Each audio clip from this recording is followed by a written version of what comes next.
తాకట్లో ఉన్న మీ బంగారాన్ని విడిపించి ఆ రోజు ఆన్లైన్ రేటుకి కొంటాం. Sharma gold company.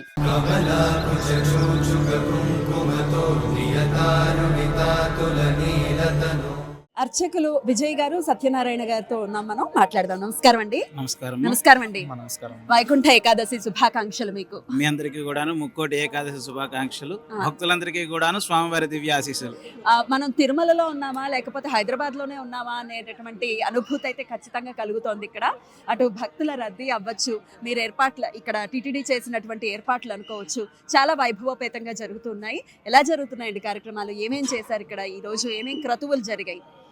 మా ధనుర్మాసం ప్రారంభమైన దగ్గర నుంచి డిసెంబర్ 16వ తారీఖు నుంచి కూడాను ఇక్కడ స్వామివారికి నిత్యము కూడాను సుప్రభాతం సందర్భంలో సుప్రభాతం కాకుండా తిరుపళ్ళిచ్చి అనబడేటువంటి సేవా కైంకర్యం జరుగుతుంది. అదే రకంగా ప్రతినిత్యం కూడాను ఉదయం 5 గంటల నుంచి 6 గంటల మధ్య ధనుర్మాస కైంకర్యాలు, దాని తర్వాత 6 గంటల 15 నిమిషాల నుంచి 7 గంటల 30 నిమిషాల వరకు కూడాను స్వామివారికి కొండ మీద ఏ రకంగా అయితే నిత్య కైంకర్యాలు జరుగుతాయో అవే నిత్య కైంకర్యాలు ఇక్కడ జరుగుతాయి.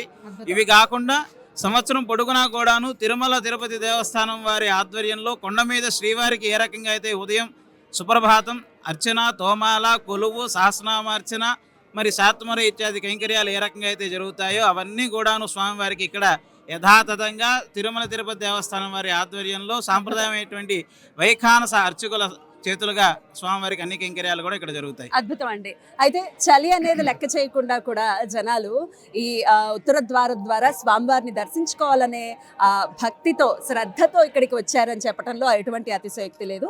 ఉత్తర ద్వార దర్శనం అనేది దాని ప్రాముఖ్యత ఒకసారి చెప్పండి. అమ్మా, వైకుంఠంలో స్వామివారు మనకు దక్షిణాయనం అంతా కూడాను శయన స్థానంగా, అంటే దక్షిణాయనంలో 4 నెలల పాటు స్వామివారు నిద్రపోతారు.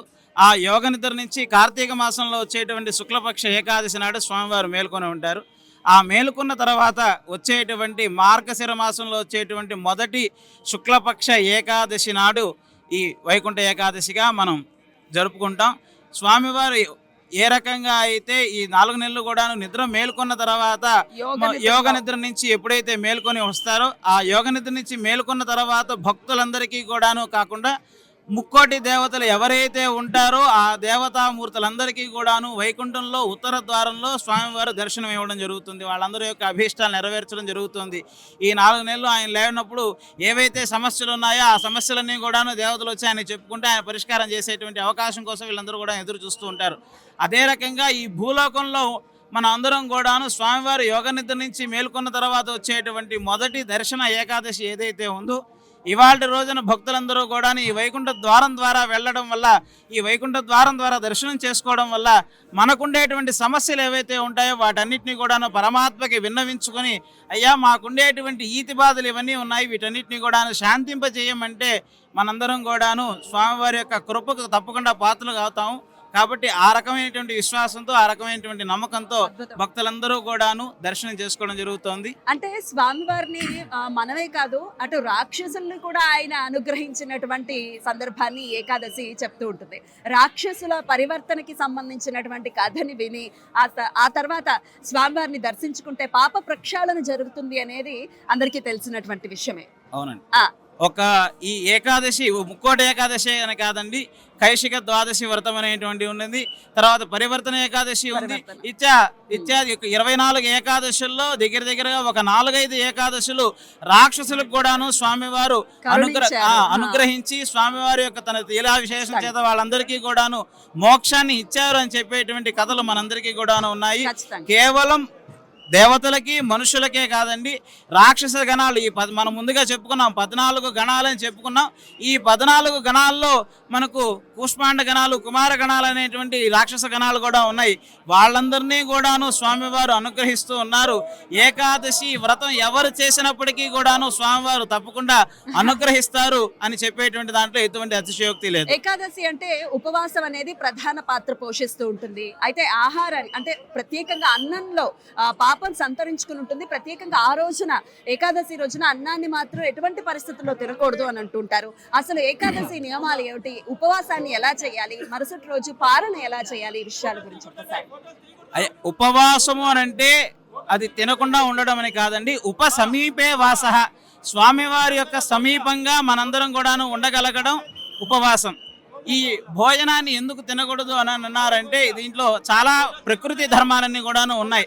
మనం ఎప్పుడైతే పూర్తి అయినటువంటి ఉపవాసం చేస్తామో, ఉపవాసం అంటే మన శరీరం పడిపోకుండా ఉండడానికి ఎంత అవసరమో అంతవరకే ఆహార పదార్థాలను స్వీకరిస్తూ మనం ఉపవాసం చేయవచ్చు. భగవంతుడికి సమీపంగా మనం ఉండాలండి. మన మనస్సు కానీ మనం చేసేటువంటి క్రియా కైంకర్యాలు కానీ ఏవైతే ఉన్నాయో, మనోవాక్కాయ కర్మలు ఏవైతే ఉన్నాయో ఇవన్నీ కూడాను పరమాత్మని అనుసరించి పరమాత్మని అనుగమించి చేస్తే అది ఉపవాసం.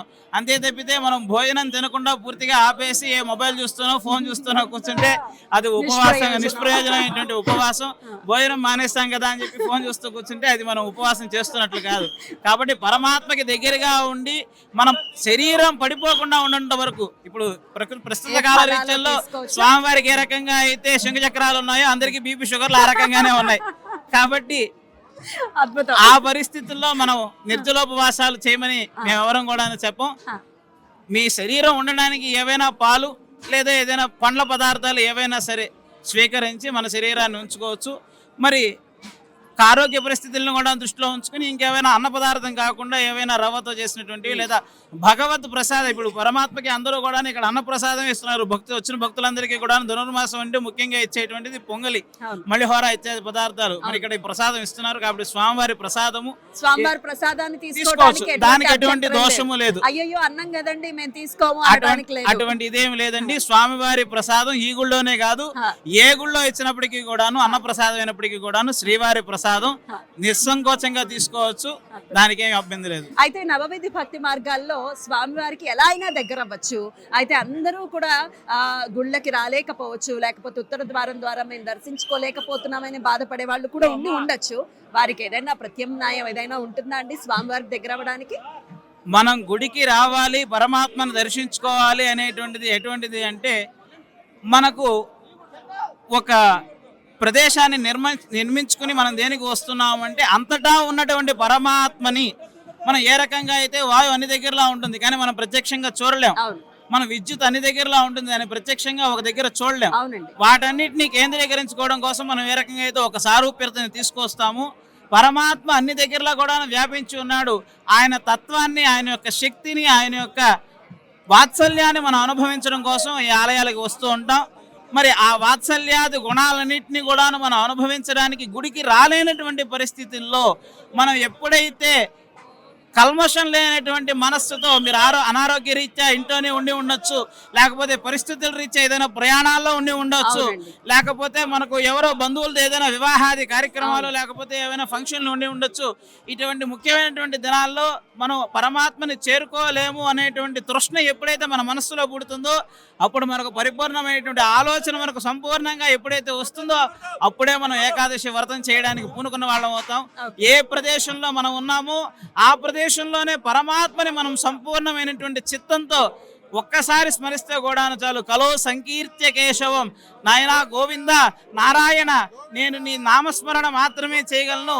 ఈ ఏకాదశి ఉపవాసాలు, భగవద్ దర్శనాలు, వైకుంఠ ద్వార ప్రయత్నాలు ఏవేవి కూడా నేను చేయలేకపోతున్నానని మనం ఎప్పుడైతే మనస్ఫూర్తిగా స్వామివారిని ఉన్న ప్రదేశంలోనే దర్శించుకుంటామో అప్పుడే స్వామివారి యొక్క పరిపూర్ణమైనటువంటి వైకుంఠ ఏకాదశి నాడు చేసినటువంటి ఉపవాస ఫలితం ఏదైతే ఉందో అదంతా కూడాను పరమాత్మ మన ఖాతాలో వేసేస్తాడు. కలియుగంలో స్మరణకే అత్యంత ప్రాధాన్యత ఉంది అనేది చెప్పకనే చెప్పారు. ఒక్క నామంతో ఒక్క నామం చెప్పండి, ఏ నామంతో స్వామివారికి దగ్గర అవ్వచ్చు?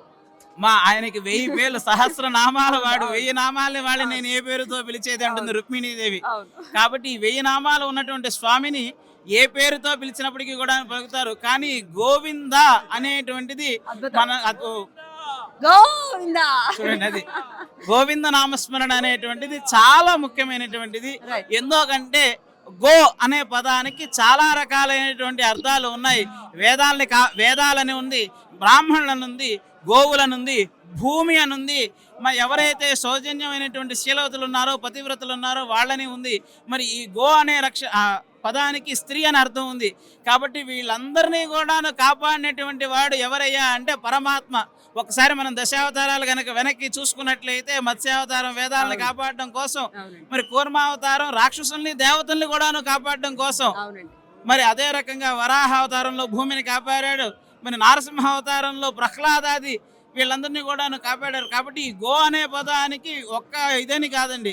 కాబట్టి ఈ దశావతారాల యొక్క పరిపూర్ణమైనటువంటి అన్ని నామాలు, నేను రామ అంటాను, కృష్ణ అంటాను, వెంకటేశ అంటానంటే ఈ నామాలన్నిటిని కూడాను కలిపితే ఒక్క గోవింద నామస్మరణ. అద్భుతం. కాబట్టి కలో సంకీర్త్య కేశవం స్మరణాన్ముక్తి, కలియుగంలో గోవిందాన్ని స్మరణ చేస్తే చాలు మనందరికీ కూడాను అద్భుతం అండి. తప్పకుండా మోక్షం లభిస్తుంది అని చెప్పి శాస్త్రవచనాలను కూడా చెప్తూ ఉన్నాయి. చాలా అద్భుతంగా మాకు వివరించారండి. కృతజ్ఞతలు. మరొకసారి మీకు ముక్కోటి ఏకాదశి శుభాకాంక్షల్ని తెలియజేస్తూ నమస్కారం అండి. ఓం నమో వెంకటేశాయ.